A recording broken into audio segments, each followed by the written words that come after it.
Welcome to YG Roundtable, built by Max Weiss and sponsored by Health Payment Systems. I'm your host, Jamar Jones, owner of Forever Media. On YG Roundtable, we bring together masters of the craft to share secrets to success. Today, we'll be giving guidance on how to land more keynote speeches. Let's meet the experts. Dustin James, four-time top performer, serial entrepreneur, professional speaker. I'm Jarrett Bush, the motivator, former Green Bay Packer, motivational speaker. Dujuan Cherry, entrepreneur, founder, and CEO of AgencyML.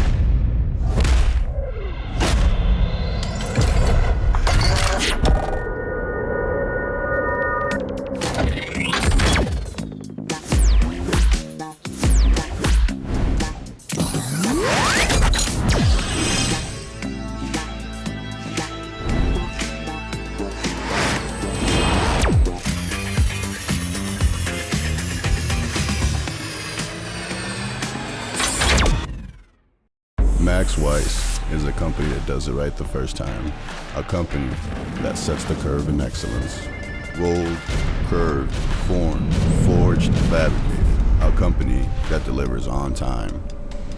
A company that drives innovation forward.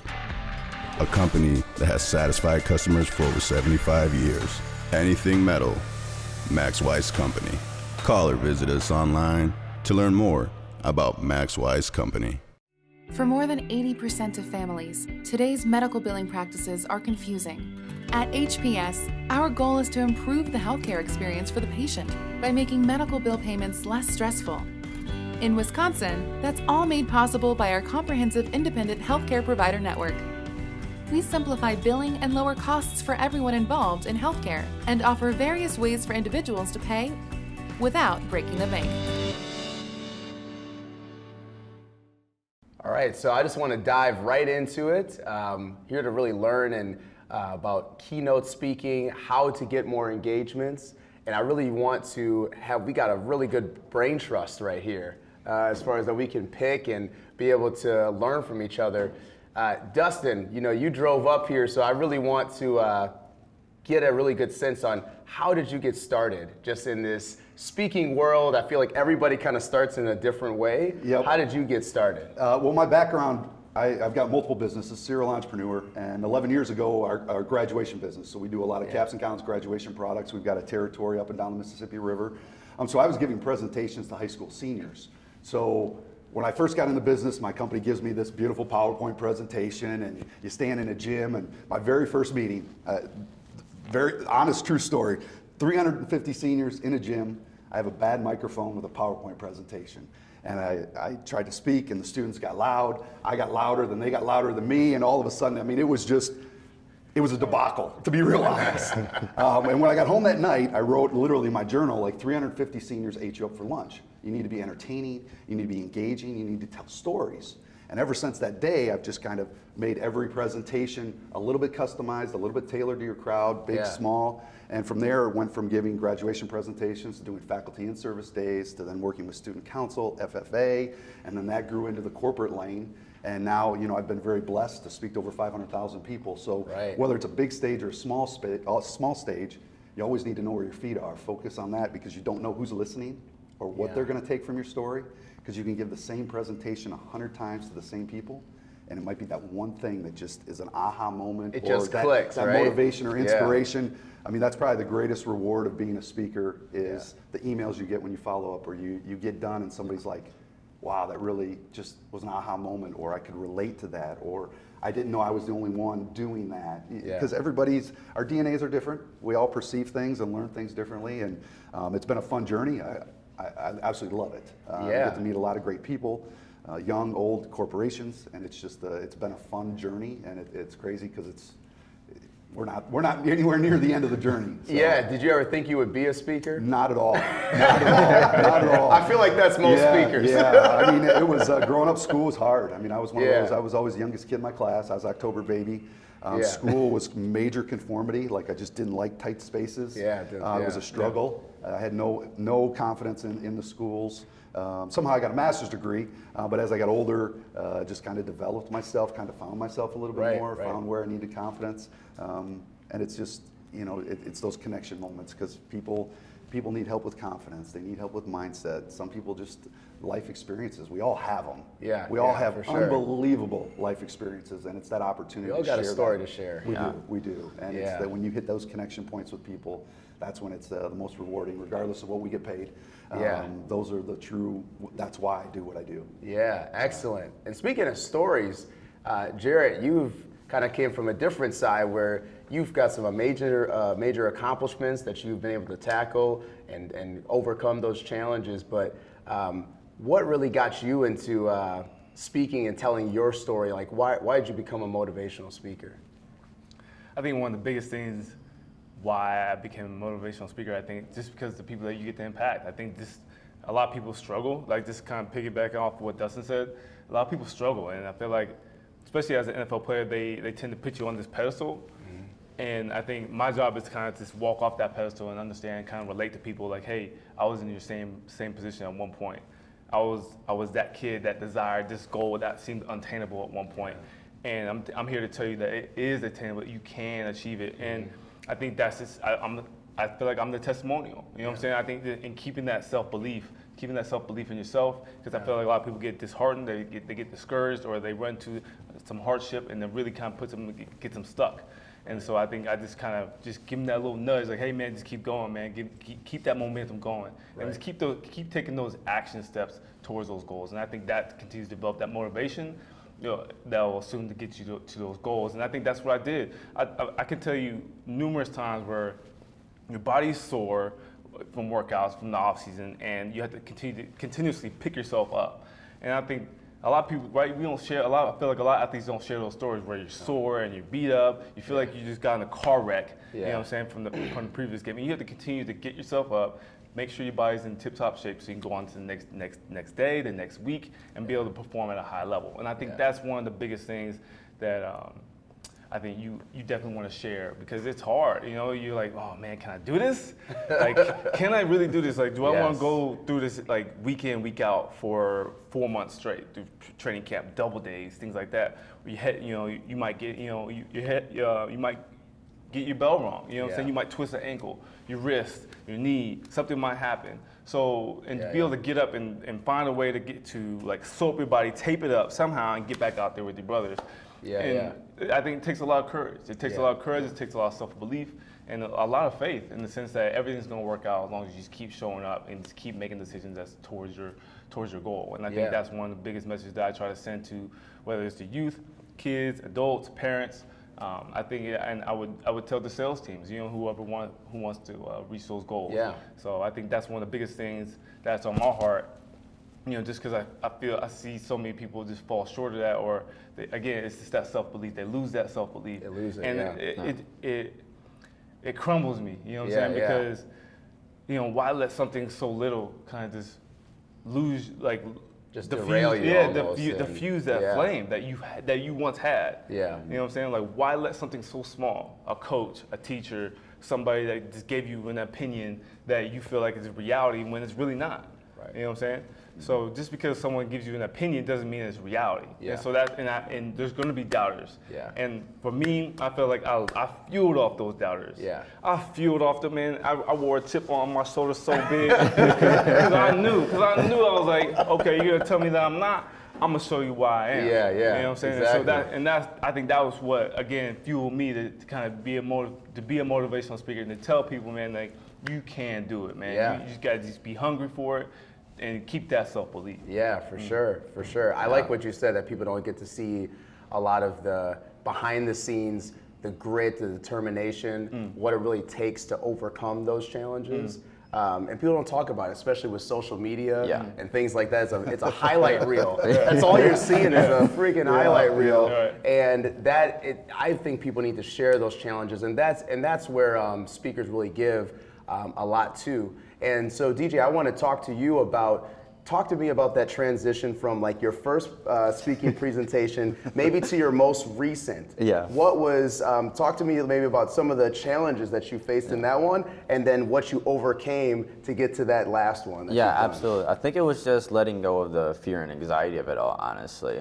So I kind of going back into like my why was that to inspire the generation of tomorrow. Like I think one of my favorite things to hear, just kind of going back from the emailing standpoint and just that roller coaster ride, is just that you're young, and if you can do it, I know I can do it too. I've followed your journey. You've documented everything you've did, and just having that feeling of I did it, or I can do it, or just knowing that feeling that there's a possibility, an opportunity for me to create whatever a business I want to run, or whatever company that I want to start, or something like that. Like I think it was one of my favorite things is to inspire the generation of tomorrow. So the transition was definitely letting go of that fear and anxiety. As you start to put yourself out there more, people start to pay attention to you. You get more eyes, and so there's more of a responsibility on your shoulders. But if you can harness that energy and use it for good, I think you can be very, very successful at it. But I think that was the thing that motivated me, is I saw kind of my generation being fearful of putting themselves out there, of being judged. But initially, I think it was just me having that first step and saying, you can do it. It may be a little bit different in your realm, but it was just awesome to see that you get that response of, wow, like I've seen your journey. You started from little to nothing, and now I see you, landing more engagements, and and in those engagements, you're in different locations and you're meeting different people and things like that. So I think it was really the, being the inspiring person that I know I can be, and just saying, hey, this is my story, but I know you can do it as well. So, you're showing what's possible. Exactly. And people need to see that. They need to see, hey, somebody else is doing something, especially it's like I could see myself in that person, and I can see that it's possible to achieve that. Yeah. And I think with keynote presentations, I feel like it's such a big moment, that you're giving. Usually, and then the audiences get bigger and bigger, as you climb that ladder. So I want to talk to you guys about how do you transition from when you first started speaking to, hey, I'm going to start charging a little bit more. I'm gonna give a lot more of my value and my worth out there. I put a lot of sweat equity into this, also money behind, and building this speaking empire. So, Jarrett, let me know, how did you transition from, hey, I'm gonna do this couple freebie stuff, I'm gonna get that experience, to transitioning to, hey, I feel like I need to pay a little bit more or charge a little bit more for what I do? That's a good question, Jamar. Funny story, when I first started, I didn't know, honestly. I didn't know how much I was supposed to charge. I know I'd done some work with the Packers. They kind of shot, about $1,000 here and there, you know what I'm saying? But I kind of really want to get a feel for what my market was, my market value. And I actually went on a website, and it says, all right. It kind of calculated like how many speaking engagements, like what do you talk about, are you traveling, this and that, and it gave me a rough estimate number, and I was like, okay, and it gave me at least a ballpark number to go off of, right. And then I kind of set the bar myself, but at least it gave me like a general starting point to where I wanted to, land on a price point. Yeah. Would you suggest that to others, to go on a site and be like, hey, well, give me some feedback. What am I doing here? I would say as a starting point, but then understand like it could be lower, it could be higher. You know what I'm saying? So you really gotta kind of get a feel for what you're really worth. And I feel like another point on knowing your value is your credibility. How much credibility do you really have in the market, and as well as just your value. I think, what I'm saying? So I think if you've been in it for a few years, I think you can set the bar a little higher. You know what I'm saying? If you're newly started out, I think, what I'm saying, it might be a little lower, or right in between. So I think it just depends on what you're comfortable with and what you feel that your real true value is. And at the end of the day, if you feel like that's the price point of what your value is, then say it with conviction and believe it, because they will. They will. And so that's the biggest thing. With conviction. Say it with conviction and believe it. And again, it goes back to that self-belief. Yes. And so I think you can really, it can be really a selling point if you just say it with conviction and believe it. Yeah, for sure. And so, Dustin, I want to talk a little bit about the next phase of this, because I know you're a real seasoned speaker, been doing this for a while. I feel like those speakers sometimes hit a ceiling, as far as like, they kind of hit a place where it's like, I just kind of do this, and I keep doing that over and over. This is good though. It's a lot bigger than what normal speakers hit, but this is like they keep charging the same kind of price point. the same kind of audience type. Sure. And they never know how do you get up to that next level of, let's say it's $15, $20, $30,000 to charge for a keynote presentation? How do you get to that level? How do you feel like people need to adapt to getting over to upgrade themselves? Yeah, the biggest thing I think is really the diversity in what you can bring. A lot of times, I mean, my speaking forte is I stay away from being a one-trick pony. Meaning, you know, if you have just the one story and you want to hammer it home, hey, that's great. Like, there are some unbelievable speakers in the world that can do their thing, and they do it day in and day out. For me, that gets a little scripted. It's hard to give in my opinion, you can't cry 365 days a year telling the same story. You can't. So if you can really look at what it is you do and figure out what are all the different lanes that I can play in. Yeah. Like for me, you know, I've got sales, I've got peak performance, I've got, you know, company culture.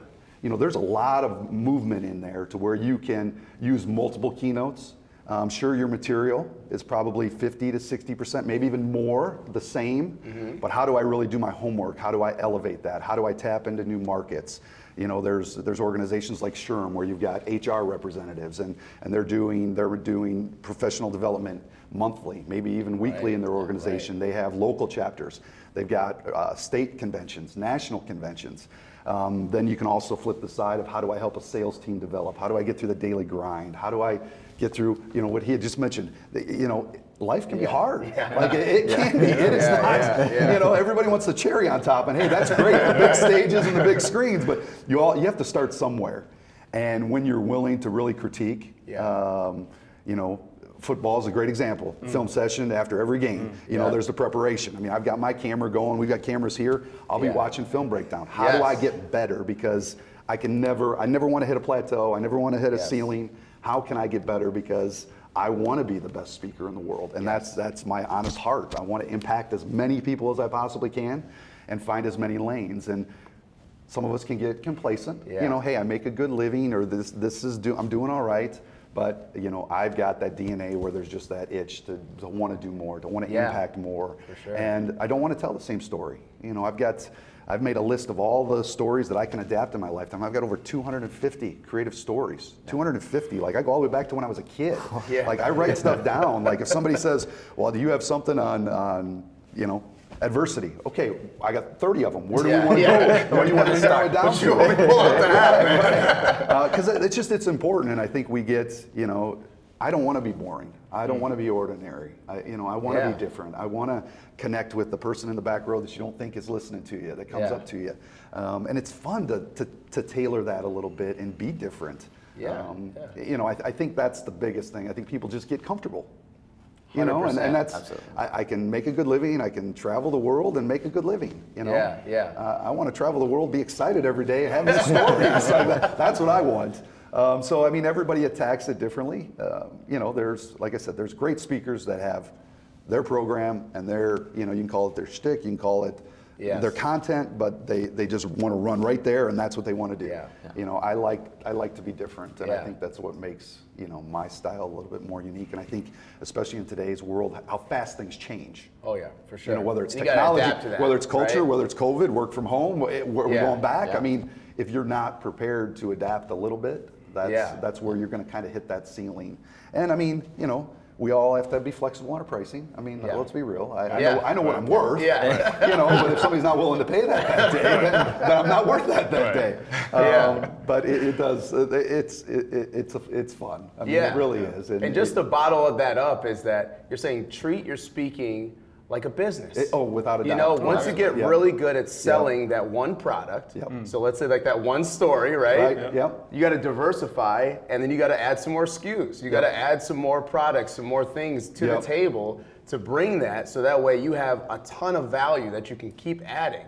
You know, how can you add assessments? How can you add different programs? Maybe workshops, consulting. How can you add some add-ons on there to keep providing value and saying, this person has a lot to bring, you know? And then also, it's the visibility too and the branding.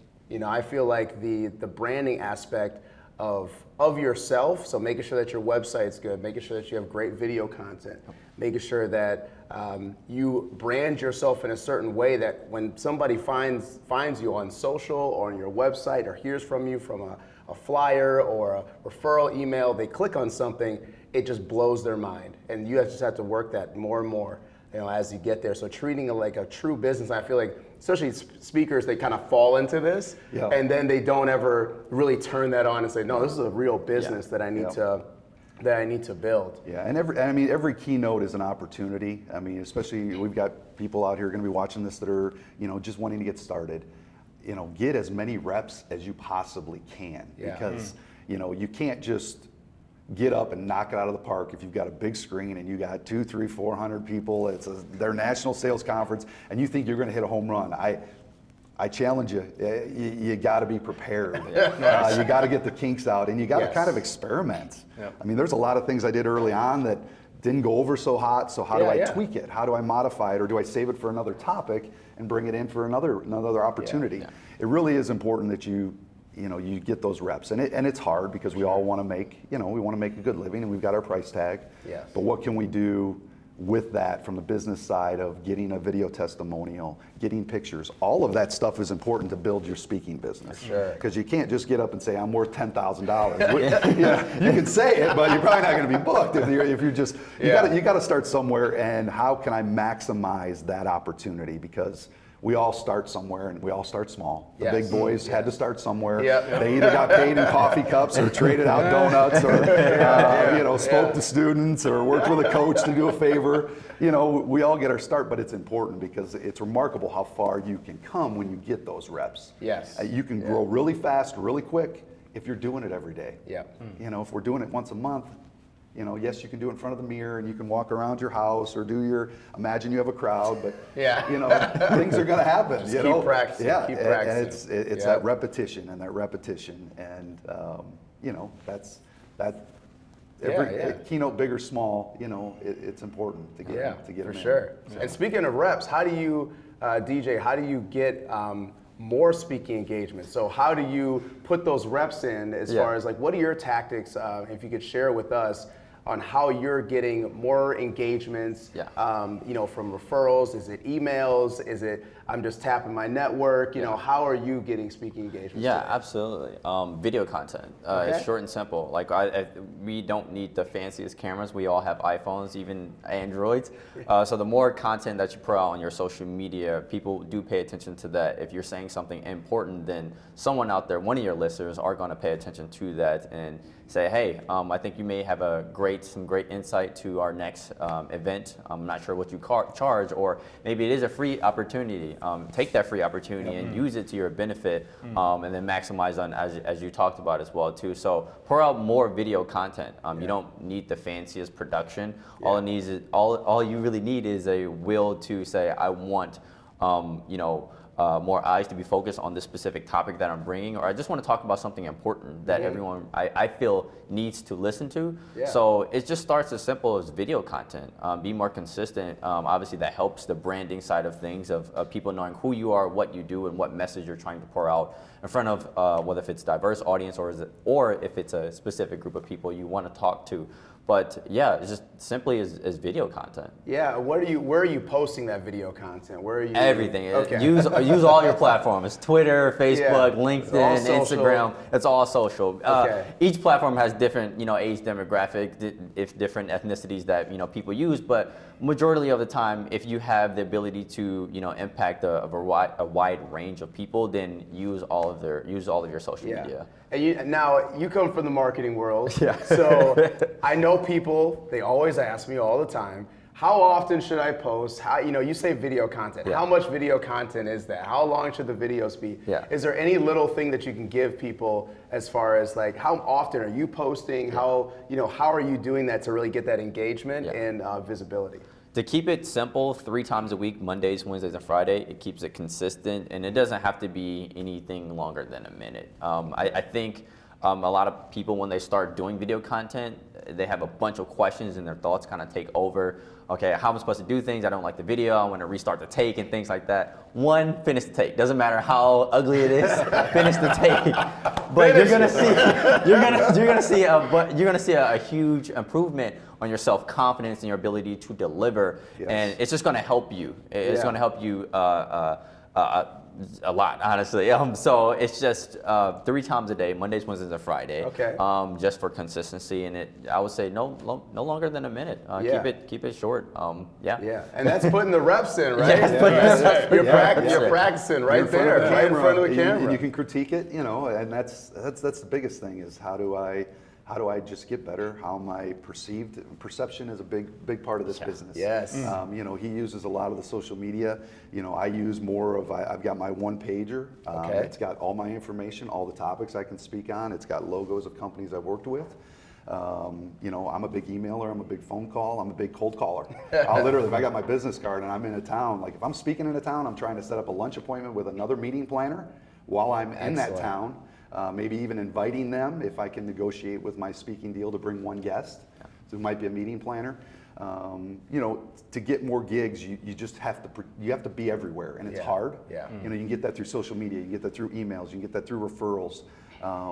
It's the world of sales. Yes. We want it, we just don't always know where everything's coming from, and everybody, is marketing themselves a little bit different, but you don't know where that meeting planner, that administrative assistant, that director of sales, might even be a speakers bureau booking you. You don't know who needs you, so you got to kind of be everywhere. But for me, it's kind of a one-pager, phone call, and like I said, I love the cold call. If there's you like to get down and dirty, man. When you're sales, you're like, hey, give me a phone, give me a book. At the end of the day, as speakers, they're investing in us. Right. So if I can't sell you at the front door, or I can't sell you over the phone, then I'm probably not a good speaker. I mean, that's the truth, and it's goes back to that self-esteem and that I want to bring value to your team, to your members.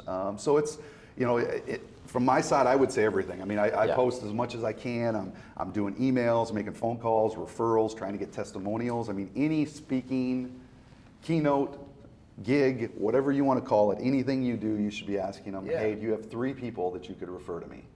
And especially if you're doing it with flexible pricing. For sure. I get video testimonials. You can post that online. You can put that on your website. Anything that has logos, names, all of that's important because it's leverage. It's the branding. It's like for me, I got Remax. I've got USDA. Like logos are important.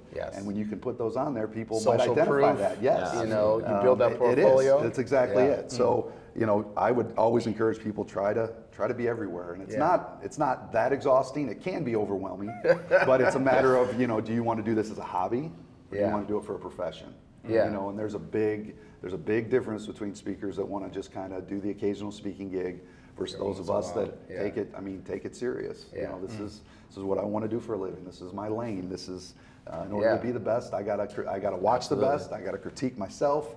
I gotta elevate my performance every speaking opportunity. So it's important that whatever you're putting out there, your flyers been spell checked, testimonials, just little things that polished. Right. That's exactly it. If I was a meeting planner and I go to your website, if it doesn't look all that, if it's a C, you're probably a C speaker. I want A's. Right. I want A's. So you're bringing up a lot of good points, and I want to just this is more open floor. So whoever wants to answer this, but when you say be everywhere, polish.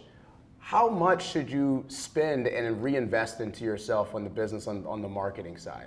Because I know that there's a lot of people get, I need to get this done, I need to get that done, and then they try to, put Band-Aids on things. They try to take shortcuts, and then in the end, they end up spending more money because of all the shortcuts they took instead of, doing it the right way. So how much money, as far as like budget-wise, you can even maybe give me a percentage of like, hey, if you're doing keynote speeches for X, you should, at least have 20%, 30%, 10% of that reinvested back in the business. Can you guys give me a little bit of feedback on what you guys are doing? Yeah, I can jump in there. The best investment you can make is investment in yourself. That's really at the end of the day. And it's hard. It's hard, especially when you get started.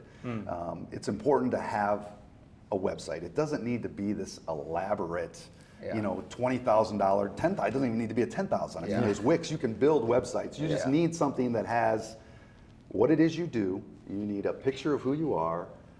If you've got testimonials, utilize all of it. I mean, in a matter of a month, you should be able to reach out to Optimist clubs and local chambers and get a speaking gig lined up, get some pictures, get the credentials that if somebody were to look, you can do it. Once you have it established, there's not a big investment. It's uploading a video here or there, whether it's going to Facebook, whether it's going to LinkedIn, whether it's going to Twitter.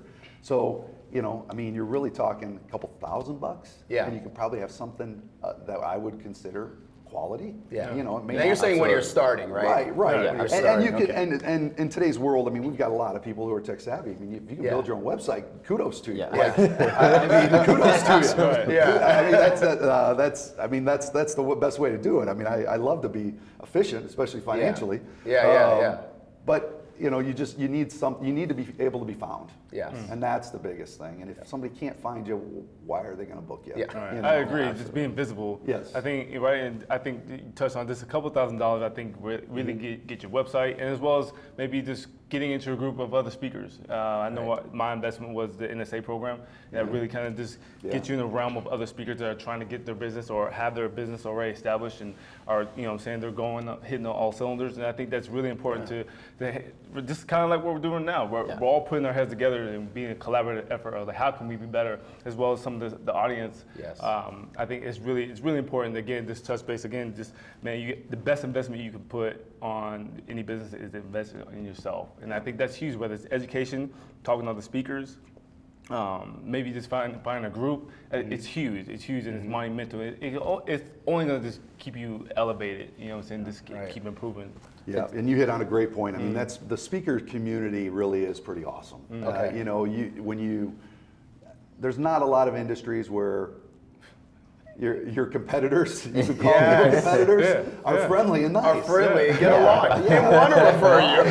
Business, right?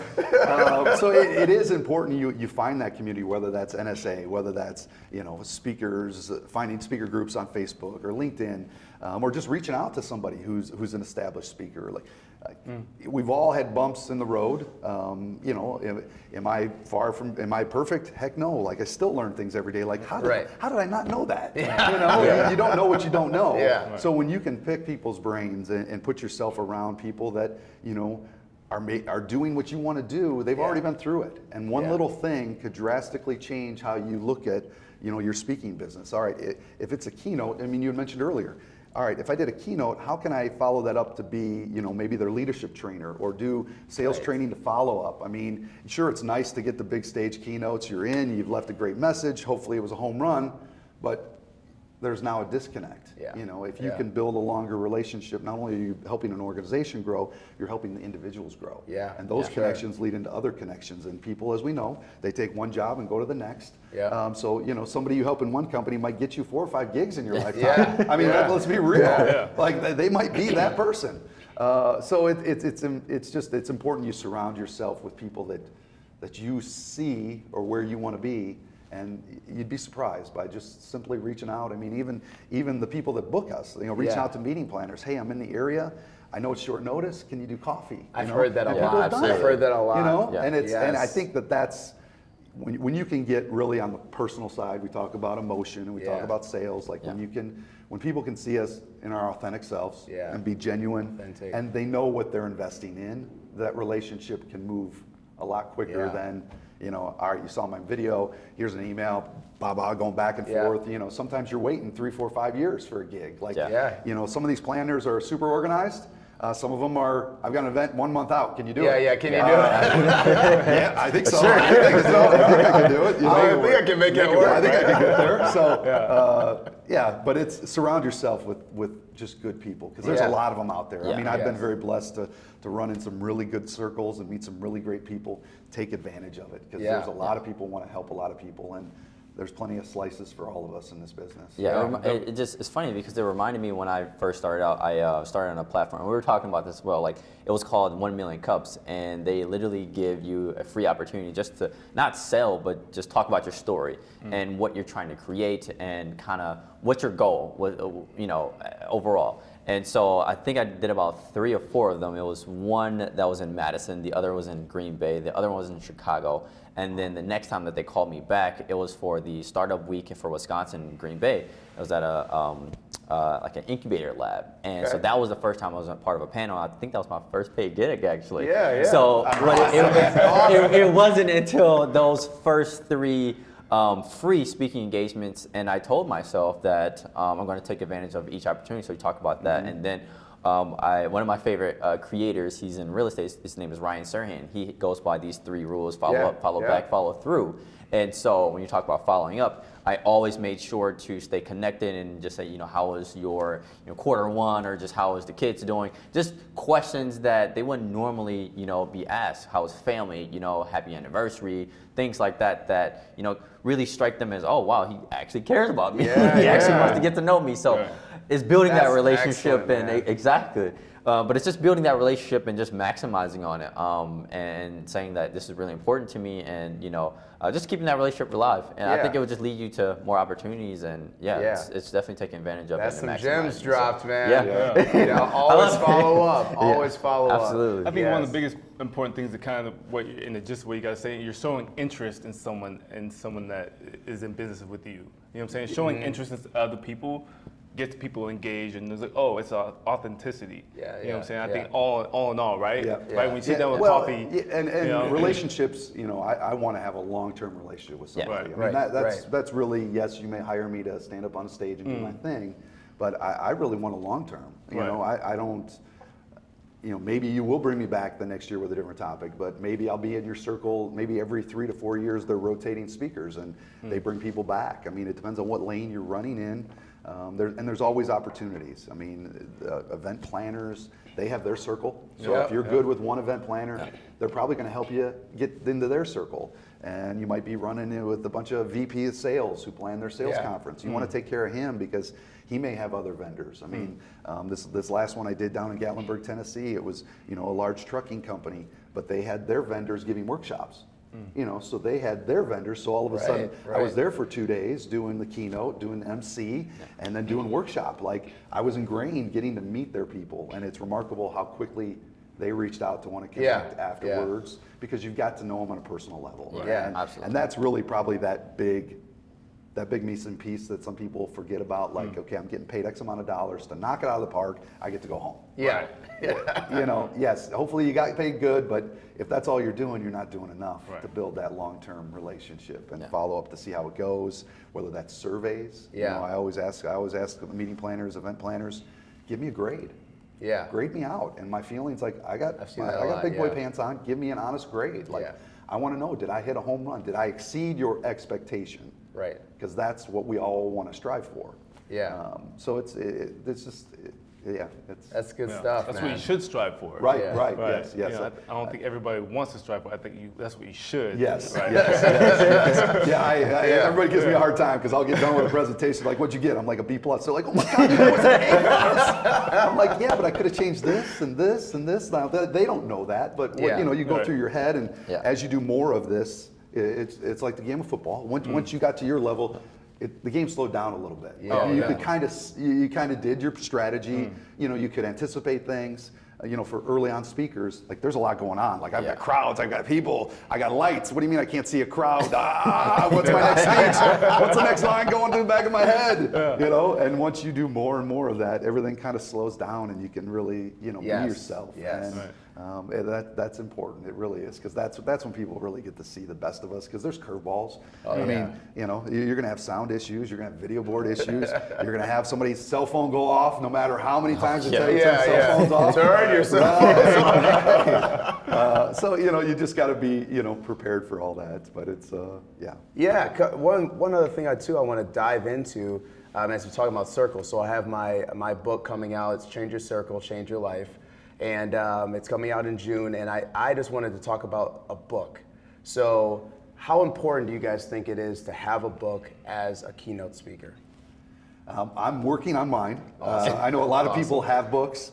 I think it's important. It gives you another aspect to sell from the stage, right? So that's really what it does. I just, I hope people don't just push a book out to push it out. Yeah, yeah, You know, right, yeah. You know, part of that, you know, Make it real. Mine's going to be to the yeah. moon and back again. The life of a road warrior, salesman, and entrepreneur. Like all the Nice. things, you know, I do 40,000 miles a year in my car. You know, Yeah. I'm a road warrior. I'm behind the wheel. I can relate. Right. You know, plus wherever I'm traveling to. So it's important. It's important you put quality stuff out there. Yeah. You know, I've been able to do it without a book. Yeah. I think part of that is just what's what's in your head. Yeah. You know, I mean, I'm not selling a book. I'm selling myself right now when I'm on stage or working in a conference room or boardroom or training facility, whatever that is. Like, I'm selling myself. Yeah, for sure. Granted, a book will never hurt you. I can Yeah. tell you that. Yeah. It can elevate your fee.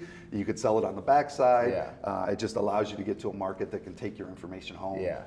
I've seen that done a lot as far as selling it on the backside. So a lot of times you may have a place that's interested in having you come out, but maybe they can't fully afford your actual speaking fee, but they're super interested. They're like, how can we make this work? And they're like, look, I'll waive the speaking fee, but what I'll do is you buy X amount of books, you know, for the presentation, you know, for the audience.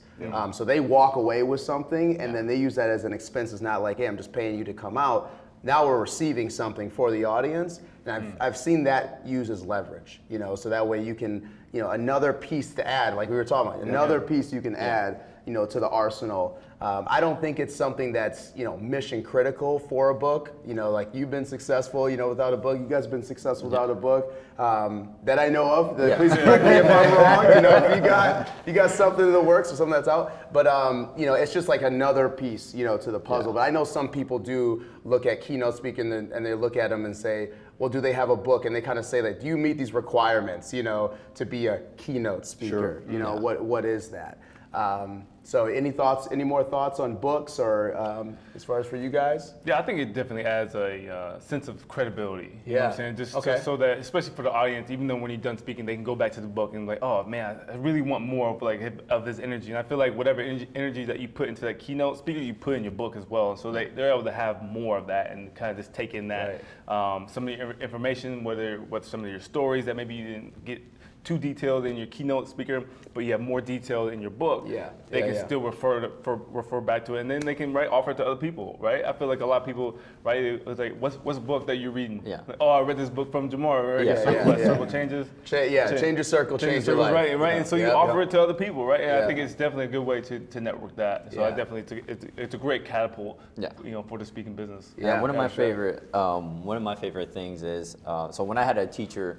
Like in elementary school, and then she would recommend a book for me to read. Obviously, I knew I wouldn't have that teacher forever. She's my favorite teacher, so I felt like when she gave me the book, I was, you know, she was giving me a piece of her to take home with her. You know, she was. It's so. I don't have a book. Hopefully I can get to that point. But I feel as though when you take a book from a speaker that you really feel that, you know, you've been empowered by, you feel that you're taking a piece of them home with you. And so if you could, you know, you can go back and reference certain things and say, I've learned how to do this and implement this within my business is because of, you know, I read that book and I feel that I'm a part of their journey as well too, that I've got a sense of how they started, how their story was told. And so I feel when you have a book, honestly, it's almost like you have a piece of that person with you that you can take their life lessons and things like that and implement within your life. Agreed, Awesome. I got one more thing, and then we'll wrap this up. So I feel like one big decision maker on becoming a keynote speaker and leveling up your speaking engagements is a killer highlight reel. You guys agree? Oh, yes. Yeah. So a lot of, you know, speakers kind of, they reach a level, but they're not focused on that highlight reel. Talk to me about, you know, finding the right, you know, video team to execute that highlight reel for you. What highlight reel has done for you in your career. You know, just really showcasing your ability on stage and what you do and your crowd interaction, testimonials, all of that. Talk to me a little bit about what a highlight reel has done for you. So my highlight reel I did with Forever Media. And beautiful young lady, Christina, thank you again. Man, when I show my friends, they're blown away. And when I showed even just a few clients that I wanted to reach out to, I was like, hey, take a look at this highlight. I'm really, getting traction. I'm getting speaking gigs, and it instantly got me the speaking gig, for a nonprofit. So I was like, shoot, I just need to get a website and print this plaster on there. Yes. If I can just show on the cell phone, I was like, hey man, take a look at it, man. I really kind of gaining that momentum. Yeah. And he was like, yeah, man, set up a time. Boom. Right, he gave me my quota. I was like, shoot, let's go. You know what I'm saying? So I think it's huge. I think it's really a game changer, and I think every speaker should have one. If you don't, at least have a video of you speaking in your element. Yes. I think that's the secondary level to it. But a highlight reel, do A1. That's your ace. That's a trump card. Throw it out there and give it to people because they want to see it. Yeah. They really want to see it. I can't tell you how many notes I get on social media like, hey, I saw this post about Forever Media. Like, I can't wait to see it. Can you reveal it? And I'm like, okay, I'm trying to wait for the website. And so, man, I'm telling you, it's a game changer. So throw it out there if you guys have it, and it's very useful. It's a teaser. It's definitely a teaser. Before you watch any movie, there's this teaser that comes out. There's this movie trailer. Exactly. So it creates this hype. I was like watching the news the other day, and they showed basically all these trailers for the new Marvel. So it just creates this hype. Obviously, they want more people to go back and see theaters in person, but it just creates this hype with people to be excited again, to know what's to come. And so obviously when the event does happen, the speaking engagement does happen, it's like, wow, like he overpromised and over-delivered. So so having a reel, it just creates this huge hype for the crowd that you're going to present to, and it ultimately it keeps defining your brand. You see this progression not only within recreating your highlight reels and things like that, but it just keeps you looking back on, wow, I started from this, and this is how better and elevated my content got. So surrounding yourself with the proper content team, just kind of talking about that a little bit. It's everything, like you talked about, the best investment is yourself. So you may have to spend, $5,000, $10,000 on just videographers, photographers, graphic designers, and put them all together to serve a certain purpose. But ultimately, if it's to get to the biggest speaking engagement that you will ever, land, then that's the investment that you have to put into. So absolutely. So surround yourself with the best creative team, knowing the initiative, the goals, the purpose behind, just a 30, 45, teaser or something like that, you have to make sure that you surround yourself with the proper creative team. So it's very, very important in terms of where you want your brand to go. For sure. And it doesn't need to be, you mentioned 30 to 45 seconds, minute tops is what we're talking. And for those that are just trying to get into speaking, like once again, like that's why I film everything. Like my phone is on a tripod right now. Like I have footage for everything I do, and that allows you, especially early on, to go back, whether that's 2 cameras, put your iPad up, put your phone, get angles. Like angles are important. Yes. Like everybody doesn't want just a simple head-on shot. Like you may want something over your shoulder. I put cameras on stage in the back corner over my shoulder so you can see the crowd when they stand up. Nice. Like we all have to start somewhere. So yes, when you can get to a big stage, you definitely want a professional camera crew. Now the advantage is if you negotiate right with your client, they might already be filming it. And if they are, you can get that footage, which is great. Otherwise, yes, reach out to somebody.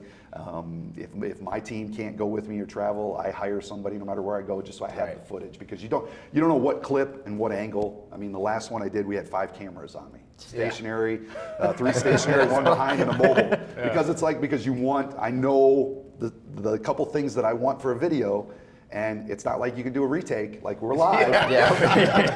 Hold on. Let me redo that. It's bad lighting. But we all got to get you have to get your start somewhere. So make sure you've got a camera on you no matter what you're doing. And it might be the littlest thing. It also shows, if you're in different elements, I also think that shows a lot of diversity of your speaking ability. Like, of course, it's nice when there's a jumbo screen and you got a video prompter, but that's not always the case. Like you might be getting paid a great fee to present to a sales team of 20 in a conference room.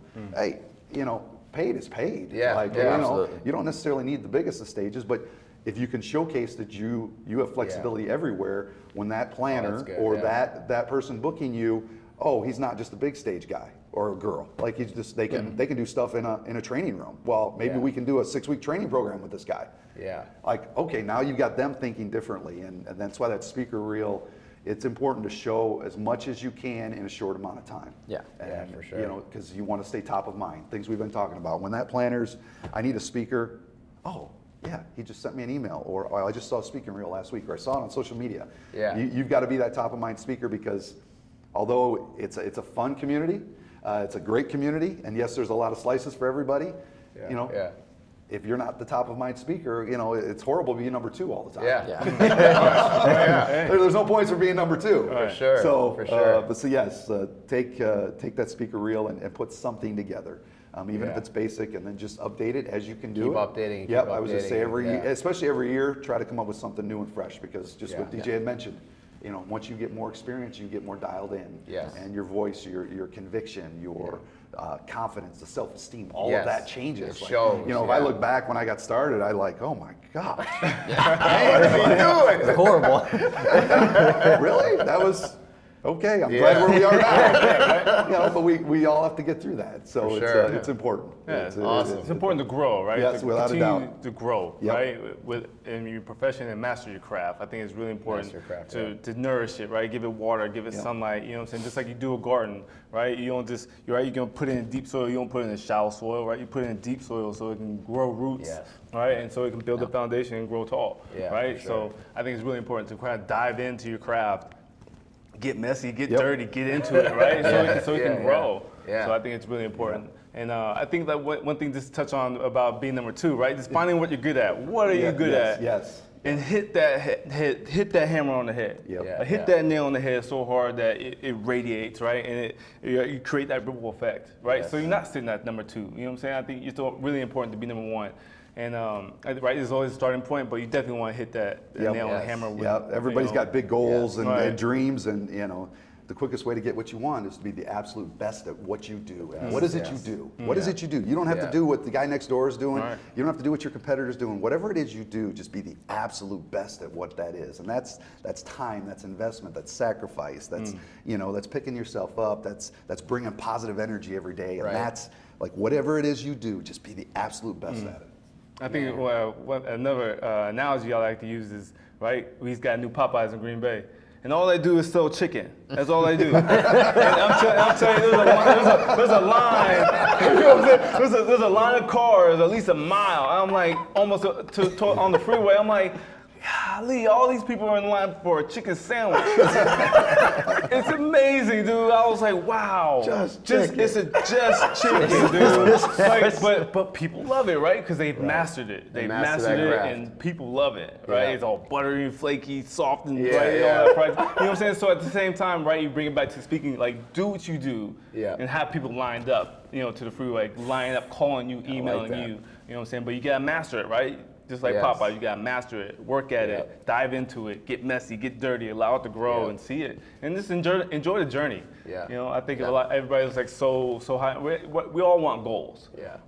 right? But I know in my playing days, like we always talk about enjoy the journey. Yeah. Enjoy the journey because that's where the treasure lies. That's where the fun is. Yeah. And when you get your goal, yeah, it's gonna be sweet. It's gonna be so sweet. Like that's what makes it so sweet because you dedicated and you're disciplined the whole time. But Yeah. you definitely want to just keep the focus on the journey and enjoy that time up to Yeah. the top. And enjoy it, man, sure. because that's the sweet part, man. I think that's the meat of it. You know what Yeah, I'm saying? yeah. So yeah. Awesome. Yeah. Well, thank you so much, guys. I really you for the appreciate it. opportunity. A lot of It was gems are dropped. They got to slow you guys down. You know, we can't keep giving all this good stuff away. But I hope that a lot of people really got a lot from this conversation, even if they're just starting or they're in the middle or a seasoned speaker. You know, we're able to at least give them that value right away. So thank you so much for coming out here, guys. I really appreciate it. So that's till the next time on YG TV Roundtable.